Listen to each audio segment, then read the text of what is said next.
Daf Yomi, Tractate Menachot, page 47b, top of the page, with the words Ditznan, Nemuri Kadoshim Kalim, Yosef Nezrikas Domim, Rabbi Eliezer Omer, Ein Moalim Bohem, Ein Chayov Aleihem Mishum Pigo, Venotar Betame. As we learned in the Mishnah, in Me'ilah 6b, in the case of sacrificial portions of offerings of lesser sanctity, that left the temple courtyard before sprinkling of the blood, Rabbi Eliezer says the sprinkling of the blood is completely ineffective with regard to these portions, and therefore one is not liable for misusing them. And if one eats them, he is not liable due to the prohibitions of pigul, no tar, or of partaking of sacrificial meat while one is ritually impure. Rabbi Akiva Omer, Mo'alin Bohen, Chayavin Aleihem Mishum Pigul V'Notar B'Tomei. Rabbi Akiva says the sprinkling is effective, and therefore one is liable for misusing them, and if one eats them, he is liable due to the prohibitions of pigul, notar, or of partaking of sacrificial meat while one is ritually impure. The Gemara now concludes the dilemma that Rabbi Shmuel bar Rav Yitzchak raised before Rabbi Chia bar Abba, according to the opinion of Rabbi Akiva. What is the halacha with regard to eating the loaves when the sheep were slaughtered for their own sake, but their blood was sprinkled not for their own sake? Medi zrikat pigul kaval lechem bepigul yotze kevasar zrika shelo lishma namishari lechem. The Gemara clarifies the two sides of the dilemma. Should one say that from the fact that sprinkling the blood of the sheep in a manner that renders it pigul, renders the loaves pigul, like the meat of the offering, despite the fact that the loaves were disqualified by leaving the courtyard of the temple, it can be derived that sprinkling the blood not for its own sake also permits the loaves to be eaten, just as it permits the meat of the sheep to be eaten. Or perhaps it is only to be stringent that we say that sprinkling the blood is effective with regard to loaves that have left the temple courtyard, but we do not say this in order to be lenient, for example, to render the loaves permitted to be eaten. Maskif noat popam umimaidchi isanehu aborai pligi. Rav Papa objects to this understanding of the dispute between Rabbi Akiva and Rabbi Eliezer. From where do we know that they disagree in a case where the loaves are outside the courtyard at the time of the sprinkling? Dilma biditanhu abarai dechulial belobligi endrika moeles lioitze v'hadar alinehu pligi.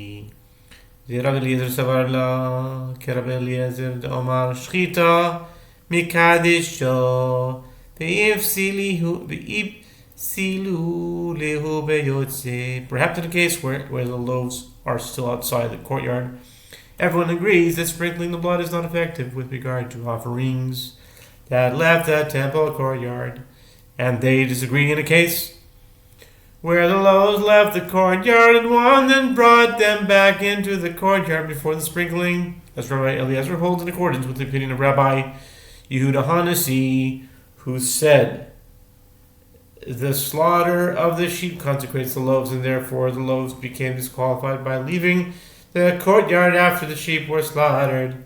Consequently, even if they were brought back into the courtyard before the sprinkling of the blood, they cannot become pigul because they have already been disqualified for a different reason. And Rabbi Akiva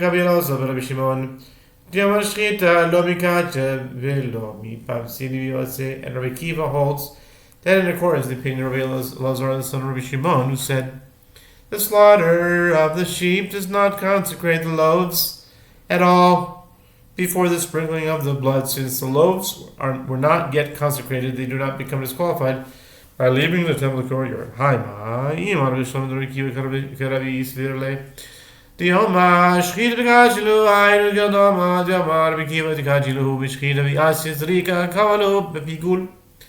The Gemara asks, what is this interpretation of this between Rabbi Akiva and Rabbi Eliezer?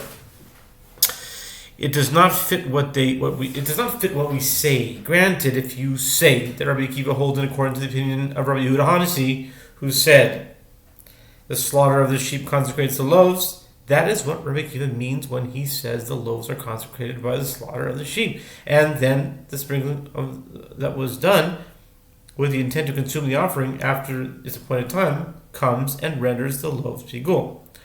Just one moment. My yadit. Yadit. This is my yadit. It's a yad or a yadit. Little hand, yadit. All right. Where were we?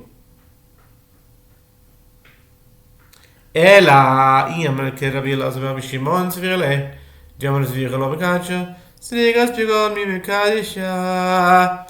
But if you say that Rabbi Akiva holds in accordance with the opinion of Rabbi Elazar, son of Rabbi Shimon, who said, the slaughter of the sheep does not consecrate the loaves without the sprinkling of the blood, does sprinkling with an intent that renders the sheep pigul actually consecrate the loaves? Ve'omarav gidel, omarav zrikas pigul eino mevi elidei meilo, ve'eino matzi elidei meilo. But doesn't Rav Gidel say that Rav says, I think I met someone in Gidel one time. Gidel or Guddle? Either Guddle or Gidel. I think Gidel. Gidel Klein, I think. Yeah. But doesn't Rav Gidel say that Rav says, or Gimel, something like that. But doesn't Rav Gidel say that Rav says sprinkling with an intent that renders an offering pigul does not cause items to become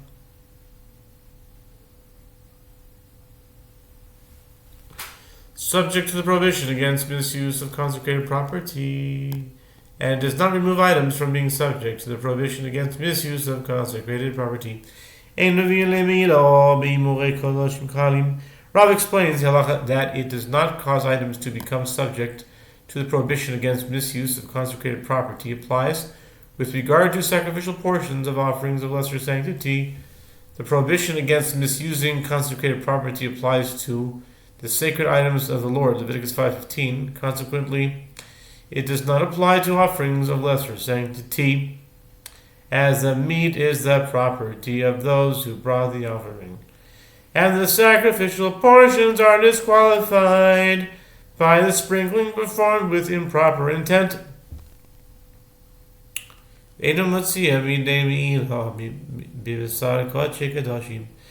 halacha that it does not remove items from being subject to the prohibition against the misuse of consecrated property applies with regard to meat of offerings of the most sacred order, such as a sin offering, a guilt offering, or a communal peace offering.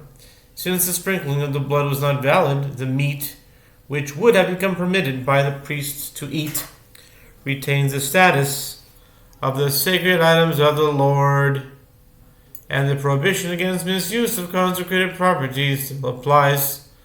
Lav itotav d'Rav Gidel Rav. The Gemara rejects this explanation. Wasn't that which Rav Gidel says that Rav says conclusively refuted? Consequently, one cannot ask a question based on this statement. Boy min Rav Yomi min Rav Zeira kif se'atzeres shishakatan lishman yovel alechem mahu shizrok daman shul lishman yatzim basar be'achila.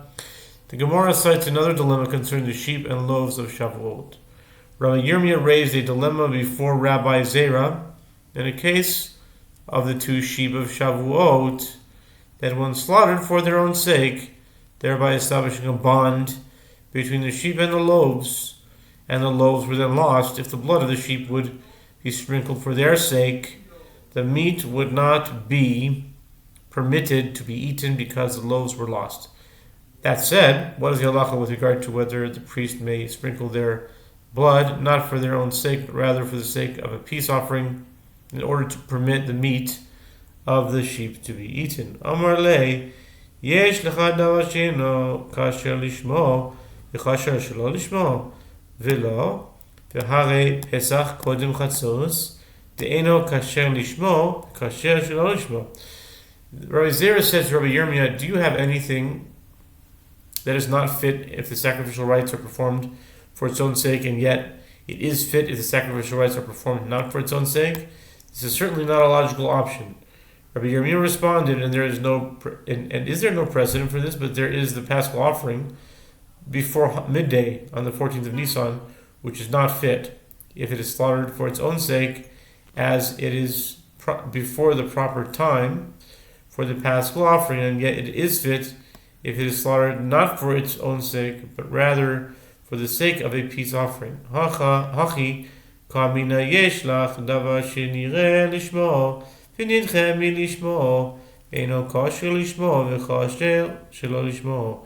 Rabbi Zer replied, this is what I was saying.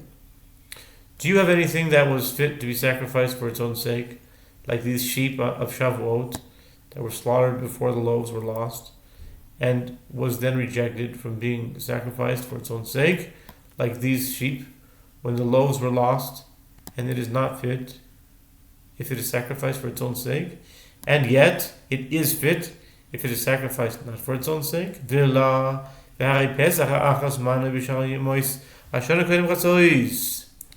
Yirmiyah responded, and is there no precedent for this? But there is the Paschal offering, which was fit to be sacrificed for its own sake during its designated time, and after its designated time during the rest of the days of the year before midday. It is not fit to be sacrificed as a Paschal offering, but it is fit to be sacrificed as a peace offering. Rabbi